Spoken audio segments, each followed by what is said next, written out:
এইখানে বসে আগামী থেকে হয় সে আহ্বান আমার বক্তব্যের মধ্যে রেখে যাচ্ছি। এখানে পদবী যে ছোট কে বড় এটা বিভক্ত বিষয় নয়। যে যোগ্য সে যোগ্যতার মাপকাঠিতে কে চালাতে পারবে, পরিচালনা করতে পারবে, সেটা করতে হবে, যথাযথ সম্মান দিতে হবে। অযোগ্য লোককে দিয়ে কখনো রিক্সা চালান, তাকে দিয়ে কিন্তু ট্রেন চালানো যায় না। ওরা ট্রেন চালানোর জন্য কিন্তু পাইলট লাগতো, পাইলট লাগতো, না হলে দুর্ঘটনা অবধারিত। আমি আহ্বান জানাবো আদালতে যেন সর্বসম্মতিক্রমে আমরা নিজেরা মানুষ করতে পারি।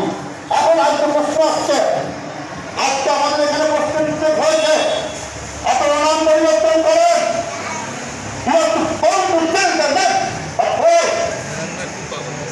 আমরা কেন নাম পরিবর্তন করবো?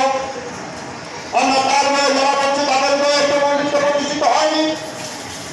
এই এলাকার জনপদের মানুষ, এই থেকে খাওয়া মানুষ, এই রতন, এই শিবু, এই শঙ্কর বা আরো যারা অন্যান্য এই চিত্তবাবু, ওরাই একসময় আরো যারা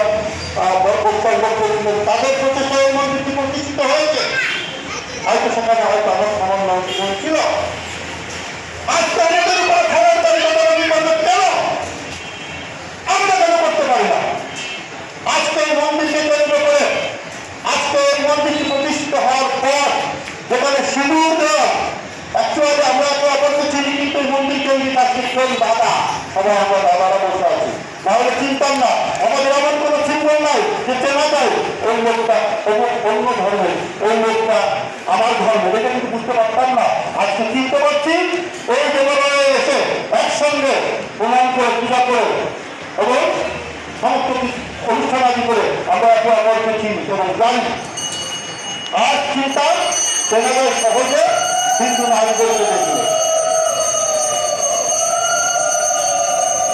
হিন্দু নারীদেরকে দেখলে সহজে চেনা যায়। সাংস্কৃতিক দেখলে ওই দিদিটা আমাদের সনাতনী, কিন্তু জানতাম না পুলিশ প্রশান্ত বাবু, পুলিশ শ্যামল ভূয়া, পুলিশ সনক সিংহ রায়, ওই তপনদা, কেউ সিংহদা ইত্যাদি।